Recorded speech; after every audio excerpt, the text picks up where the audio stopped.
तो इस लेक्चर में हम लोग सॉल्व करने जा रहे हैं कुछ इम्पोर्टेंट मल्टीपल चॉइस क्वेश्चन। इसमें जो टॉपिक हमने लिया है कुछ इम्पोर्टेंट टॉपिक्स हैं, heat affected zone, weld distortion और साथ ही साथ सॉलिडिफिकेशन रेट, कूल रेट और हीट फ्लो वेल्डिंग। ये पूरा का पूरा कुछ टॉपिक्स हैं जिस पर हम लोग मेन क्वेश्चन करने जा रहे हैं। So the first question is आपके सामने है कि within the heat affected zone, जिसे हम HAZ कहते हैं, in a fusion welding process the work material undergoes, यानी जब हम वेल्डिंग करने लगते हैं तो वहां पर जो हीट अफेक्टेड जोन होता है उसके बारे में बात की जा रही है। कि पहला ऑप्शन है micro structural changes but does not melt, यानी वो पोर्शन हीट अफेक्टेड जोन का पोर्शन मेल्ट नहीं होता है लेकिन उसके अंदर माइक्रो स्ट्रक्चरल चेंजेस होते हैं।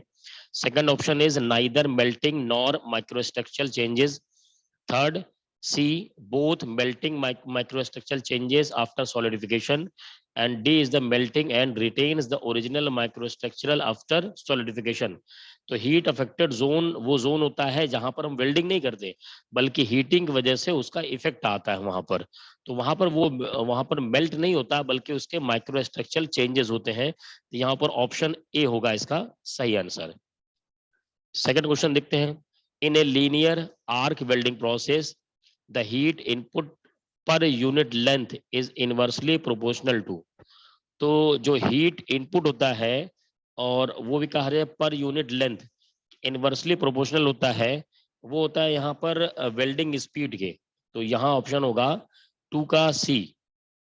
जैसे इसका फॉर्मूला अगर मैं बताऊं आपको तो ये होता है heat input is equal to, ये होगा voltage into current upon welding speed, ये होता है फॉर्मूला।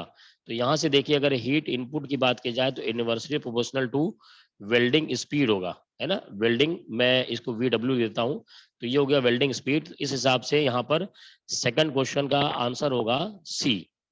आइए नेक्स्ट क्वेश्चन आगे बढ़ते हैं। थर्ड क्वेश्चन देखते हैं अपने सामने।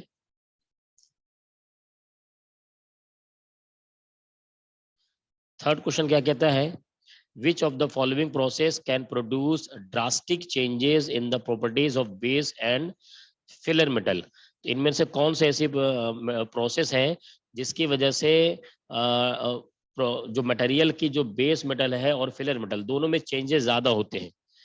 तो हीटिंग, मेल्टिंग, रीसोलिडिफिकेशन। तो यहाँ पर देखा जाए तो ये तीनों प्रोसेस ऐसे हैं जो कि बेस मेटल और फिलर मेटल दोनों में क्या होंगे, चेंजेस प्रोड्यूस करेंगे, इसलिए यहाँ पर ऑप्शन होगा थर्ड का D। Fourth question is what does HAZ stand for. पहले क्वेश्चन से देखिए यहाँ पर आंसर आ जाएगा heat area zone, helium aerated zone, heat affected zone and heat allowed zone. तो ये एकदम डायरेक्ट आप लोग आंसर मिल जाएगा हीट अफेक्टेड जोन, है ना। ऐसे क्वेश्चन में एकदम गलती नहीं करनी है हमको, बहुत इजी क्वेश्चन है ये। नेक्स्ट क्वेश्चन, फिफ्थ क्वेश्चन देखते हैं।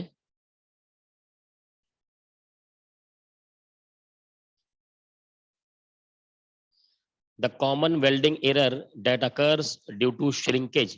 तो श्रिंकिंग की वजह से जो वेल्डिंग एरर होता है of weld metal, faulty clamping of parts. तो फॉल्टिंग क्लैंपिंग ऑफ पार्ट्स की वजह से हो, फॉल्टिंग पेनेट्रेशन और over heating at joints is called. तो इन सब की वजह से अगर कोई यहाँ पर डिस्टॉर्शन होता है, एरर आता है, वो क्या है, distortion, warping, porous weld and poor fusion. तो यहाँ पर जो होगा इसका आंसर होगा 5 का B, वार्पिंग, है ना।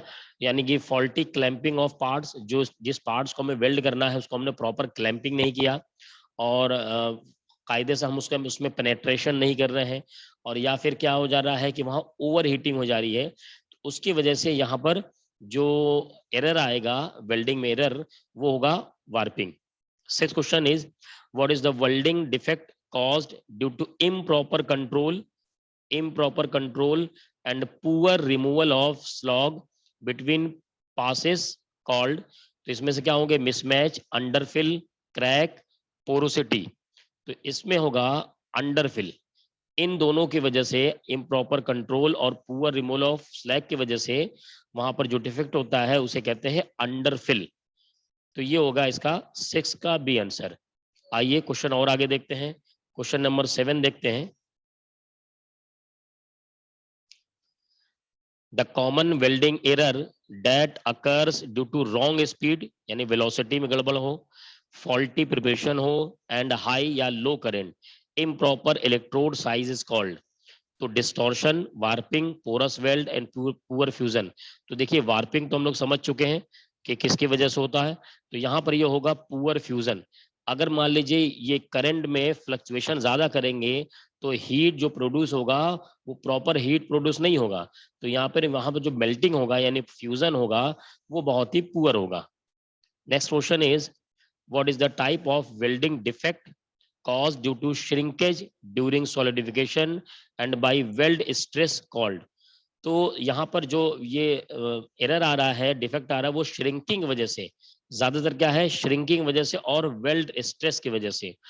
तो इसकी वजह जो डिफेक्ट आता है उसे कहते हैं लामेलर टियरिंग। क्या कहते हैं? Lamellar tearing. नेक्स्ट क्वेश्चन देखते हैं 8th के बाद 9th क्वेश्चन देखते हैं। 9th question is a gas tungsten arc welding operation is performed at a current of 300 ampere, यानी हमारे पास दिया हुआ है आई की वैल्यू वो है 300 ampere and voltage 20 volt, V दिया हुआ है 20 volt. Calculate the total power in the operation. तो हमें पूछ रहा है यहाँ पर पावर। पावर का फॉर्मूला हमारे पास होता है P is equal to V into I. V की वैल्यू 20, आई की वैल्यू 300, यहाँ से आ जाएगा 6000 वाट। तो यहाँ पर ऑप्शन देखते हैं, first option is the right answer, है ना। 10th क्वेश्चन देखते हैं। The solidification of pure metals is rarely encountered in practice. तो जो प्योर मेटल का जो सॉलिडिफिकेशन होता है वो हम बहुत कम देख पाते हैं। Which among the following is a reason for this. तो इसके लिए रीजन क्या है कि आखिर ये सॉलिडिफिकेशन आसानी से नहीं हो पाता।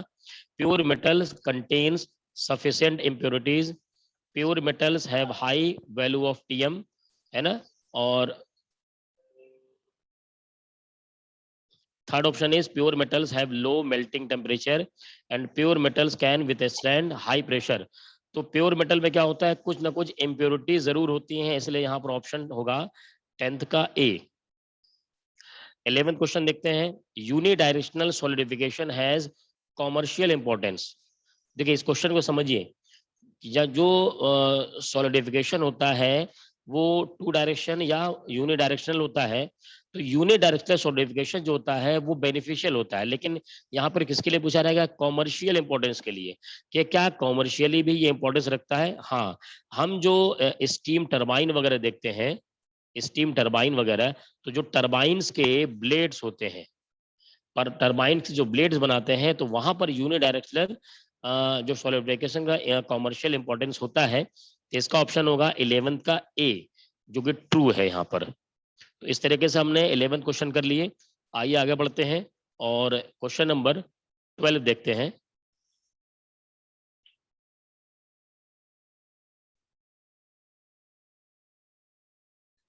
सो question 12 is what happens to most metal on solidification. मतलब आमतौर पर जो हम मेटल्स को सॉलिडिफाई करते हैं तो जनरली उसमें क्या होता है, एक्सपेंड होता है, वो एलोंगेट होता है, श्रिंक होता है, या उसमें कोई चेंज नहीं होता।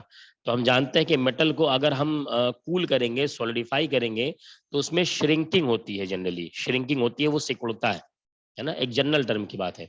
लेकिन उसमें कुछ मेटल्स ऐसे भी होते हैं जिसका अपोजिट होता है, लेकिन एक जनरल मेटल की बात की जाए कि आमतौर पर जो मेटल्स होते हैं वो श्रिंकी होते हैं। 13 कैलकुलेट द हीट डेंसिटी, यानी हीट डेंसिटी हमसे पूछ रहा है। If the power transferred is 1000 watt, यानी पी की वैल्यू यहाँ पर गिवन है 1000 watt, and the corresponding surface area is capital A, area दिया हुआ है 10 मीटर स्क्वायर। तो हमसे पूछा जा रहा है कैलकुलेट द हीट डेंसिटी। तो देखिए जो हीट डेंसिटी का फॉर्मूला होता है, हीट डेंसिटी वो होता है पावर अपॉन एरिया। पावर है हमारे पास 1000, एरिया है 10, यहाँ से आ जाएगा 100 वॉट पर मीटर स्क्वायर। यहाँ पर ऑप्शन सी दिख रहा है हमें, जो कि है 100 वॉट पर मीटर स्क्वायर। इस तरीके से हम इसको सॉल्व करेंगे क्वेश्चन नंबर 13 को। आइए आगे देखते हैं, क्वेश्चन नंबर 14 और 15 देखते हैं आप सामने। तो क्वेश्चन नंबर 14 एंड 15 सामने है। 14 देखते हैं, pre heating before welding is done for, यानी वेल्डिंग के पहले हम उसको पहले से हीट क्यों करते हैं, प्री हीट क्यों करते हैं। Make the steel softer, burn away oil, grease, etc. from the plate surface, prevent cold cracks, prevent plate distortion। देखिए यहाँ पर होता क्या है कि प्री हीटिंग से होता क्या है। देखिए जब हम हीट प्रोड्यूस करेंगे, जब हम हीटिंग करते हैं, हीटिंग पर क्या होता है कि अगर उसके थर्मल कंडक्टिविटी की बात की जाए, थर्मल कंडक्टिविटी, तो थर्मल कंडक्टिविटी हीटिंग पे क्या होता है, वो डिक्रीज होता है, कम होगा, जिसे हम के से रिप्रेजेंट करते हैं। तो thermal conductivity on heating decrease होगा। अगर थर्मल कंडक्टिविटी डिक्रीज होगा तो वहां पर जो हीट का ट्रांसपोर्टेशन होगा, हीट ट्रांसपोर्टेशन, हीट ट्रांसपोर्टेशन की बात की जाए यहां पर, हीट ट्रांसपोर्टेशन, वो क्या होगा, वो भी डिक्रीज होगा। यानी कि थर्मल कंडक्टिविटी कम है तो हीट ट्रांसफर रेट भी कम हो जाएगा, हीट का ट्रांसपोर्ट भी कम होगा। और जब हीट ट्रांसपोर्ट कम होगा तो यहाँ पर जो थर्मल स्ट्रेसेस है, कौन सी, थर्मल स्ट्रेसेस, वो भी क्या होंगी, वो भी डिक्रीज हो जाएंगी।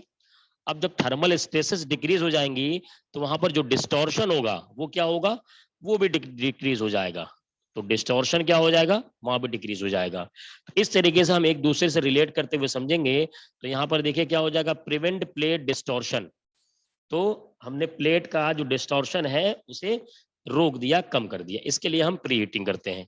क्वेश्चन नंबर 15 देखते हैं, in a linear arc welding process the heat input per unit length is inversely proportional to. हाँ देखिए ये क्वेश्चन हमारे पास सामने आया था, है ना, उसी टाइप से है। हमारे पास हीट इनपुट का फॉर्मूला क्या होता है, हीट इनपुट का फॉर्मूला होता है voltage into current upon welding speed,